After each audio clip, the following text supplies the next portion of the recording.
El día de hoy vamos a estar desarrollando el ejercicio número 71 del capítulo 10 de la física de Kirchhoff, el cual nos dice, dos bloques, como se muestra en la figura, están conectados mediante una cuerda de masa despreciable, que pasa sobre una polea de 0,250 metros de radio y momento de inercia I. El bloque sobre el plano inclinado sin fricción se mueve hacia arriba con una aceleración constante de 2 metros sobre segundo al cuadrado. El ítem A nos dice determine la tensión 1 y tensión 2 de las tensiones de las dos partes de la cuerda.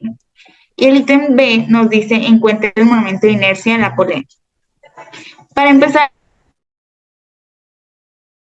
a desarrollar este ejercicio ítem A que nos dice determine T1 y T2. Para esto vamos a aplicar leyes de Newton.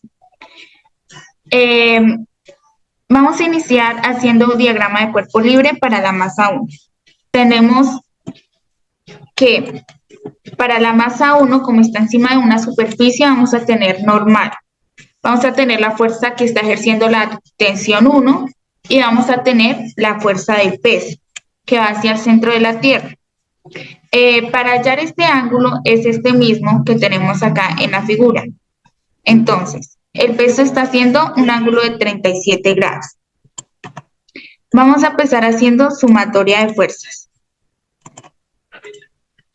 Que la sumatoria de fuerzas en Y va a ser igual a 0, ya que la masa no se mueve en el eje Y, sino se está moviendo en el eje X.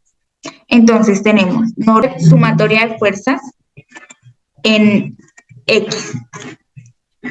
Entonces vamos a tener que la sumatoria de fuerzas en X va a ser igual a masa 1 por aceleración, ya que nuestra masa se está moviendo en el eje X, ¿verdad?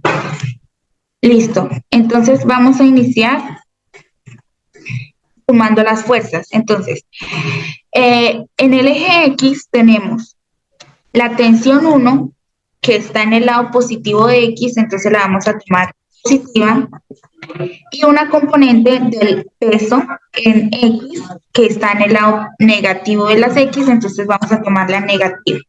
Entonces, menos WX. Como dijimos que WS es coseno, la componente que está frente al ángulo es seno. Entonces vamos a tener WX por seno de ese ángulo, que sería 37. Y todo esto va a ser igual a la masa 1 por la aceleración. Hay que tomar en cuenta que la aceleración va para el eje positivo de las X, entonces la tomamos positiva. Pero si por lo contrario iría negativo, tendríamos que poner aquí negativo. En este caso no aplica. Vamos a despejar T1. Entonces, tenemos que T1 va a ser igual a WX, que es la masa 1 por la gravedad, por el seno de 37 grados, más la masa 1 por la aceleración.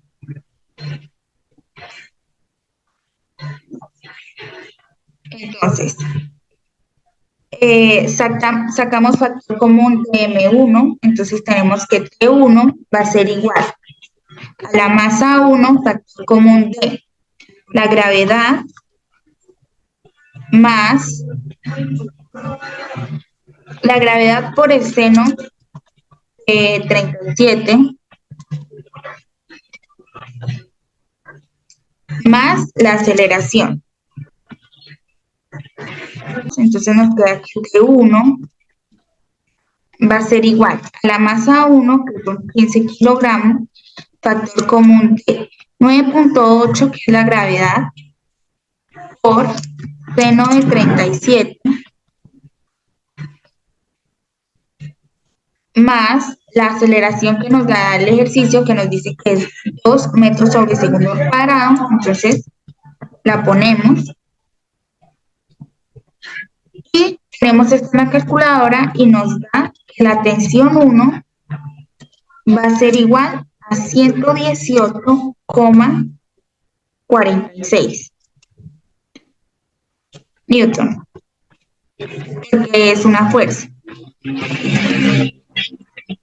Y aquí ya hallaríamos la tensión 1 del ejercicio.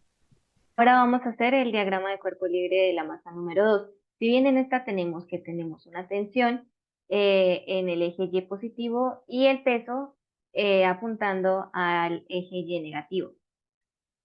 Si bien en este caso vamos a utilizar la sumatoria de fuerzas en Y, tomando presente que como la aceleración va hacia abajo en este cuerpo, vamos a tomar la negativa por la ubicación en el eje Y negativo. Entonces, vamos a tomar qué fuerzas actúan. Si bien tenemos la tensión número 2 en el eje Y positivo y tenemos el peso de la masa número 2. Esto va a ser igual a menos la masa número 2 por la aceleración. Vamos a despejar la tensión número 2.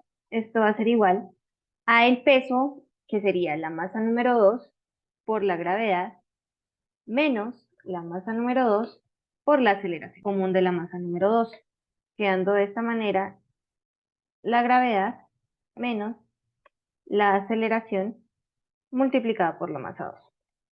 Ahora reemplazamos valores. La masa número 2 es igual a 20 kilogramos por la gravedad, que es 9,8, menos la aceleración, que es 2 metros sobre segundo cuadrado. Esto nos da como resultado que la tensión número 2 va a ser igual a 156 newton. Con esto podemos decir que la tensión número 2 es igual a 156 newton y la tensión número 1 es igual a 118,46 newton, dando respuesta de esta manera al ítem A, donde determinamos tanto la tensión 1 como la tensión. Ahora el ítem B nos pide encontrar el momento de inercia de la polea.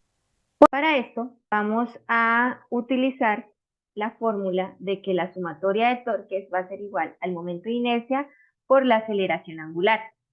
Si bien tenemos presente que la aceleración es igual al radio por la aceleración angular, despejamos la aceleración angular y nos da igual a que va a ser la aceleración dividida en el radio. Tenemos el radio y tenemos la aceleración. Si bien vamos a hacer la sumatoria de torques. Como es sumatoria de torques y tenemos dos fuerzas, va a haber dos torques.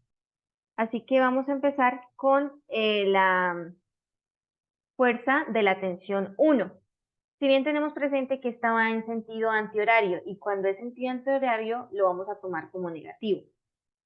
Entonces va a ser menos la tensión 1 por la distancia que hay desde el eje de rotación, que en este caso sería el radio. Entonces, el radio, y como en las poleas siempre se forma la fuerza, va a formar siempre un ángulo de 90 grados respecto a la distancia. Por ende, esto va a ser 1, ¿no?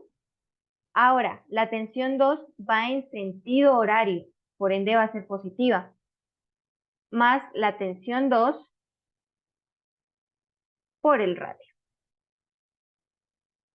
Esto va a ser igual al momento de inercia por la velocidad, por la aceleración angular. Pero entonces ya habíamos despejado y encontramos de que la aceleración angular es igual a la aceleración dividido en el radio. Vamos a despejar lo que nos piden, que es el momento de inercia. Así que como el radio está dividiendo, pasa a multiplicar. Entonces sería el radio por menos la tensión 1 por el radio más la tensión 2 por el radio. Y como la aceleración está multiplicando, toda esta pasa a dividirnos todo este término. Y esto va a terminar siendo igual al momento de inercia. a reemplazar datos. Entonces tenemos el radio, que es 0,250, multiplica a menos la tensión 1, que ya la habíamos hallado, que era 118,46, por el radio, que es 0,250, más tensión 2, que no la habíamos hallado, que era 156, por el radio, que es 0,250. Todo esto dividido en 2, que es la aceleración. Esto nos da igual a la inercia. Haciendo las operaciones, nos da que la inercia va a ser igual a 1,117 kilogramos por metros al cuadrado. Con esto daríamos solución al ítem de ejercicio que nos pedía determinar el momento de inercia.